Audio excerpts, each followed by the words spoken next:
Wendy here.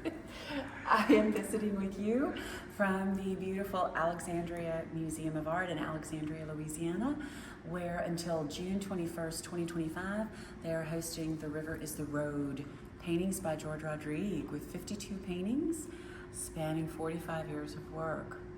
Paintings all the way from the late 60s, all the way up to the last year of George's life, 2013. This painting is arguably the most famous of all Rodrigue paintings. This is Hawaiian Blues. This is from the very first year that George did a painting, the second year that George did a painting for the cover of Neiman Marcus's catalog called The Book, Neiman Marcus, the department store. This would be back in 1998. And you have to remember, y'all, this was before the computer, so catalogs back in those days were significant. It was a big catalog. This canvas is an odd size. It is actually 36 by 63 inches because it's the proportion of the catalog. You can imagine the spine of the book would have come down the center here, and George wanted something to happen when you turn the painting over. So this would be the back of the book, and this is the front of the catalog, and right here it said, all in caps, The Book. That was the name of their catalog. So, what's going on here? Well, when Neiman Marcus first approached George to do projects for them, he partnered with them for 3 years. He at first was wary until they said, we have only one stipulation. Otherwise, you can do anything you want. And that stipulation is that you use the butterfly, which was their symbol. Well, George loved that. I mean, butterflies are free, right?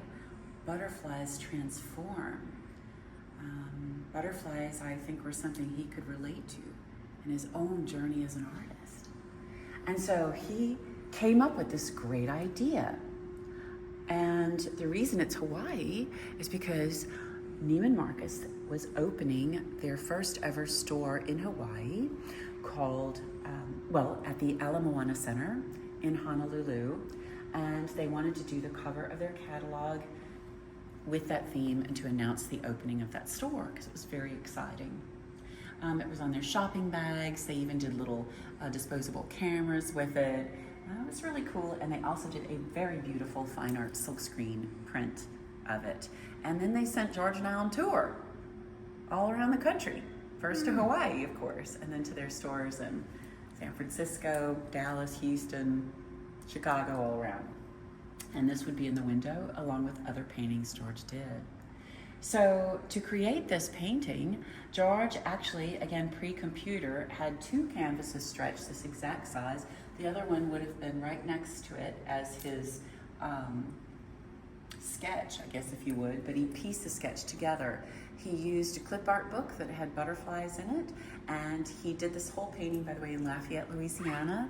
It was early in our marriage. I watched him do the whole thing, and he would go to the copy machine and shrink and blow up butterflies on that copy machine for this painting, and then put his mama to work cutting out those butterflies. She was living with us at that point. George's mama lived to be 103. And she spent about 2 weeks at the kitchen table cutting out butterflies.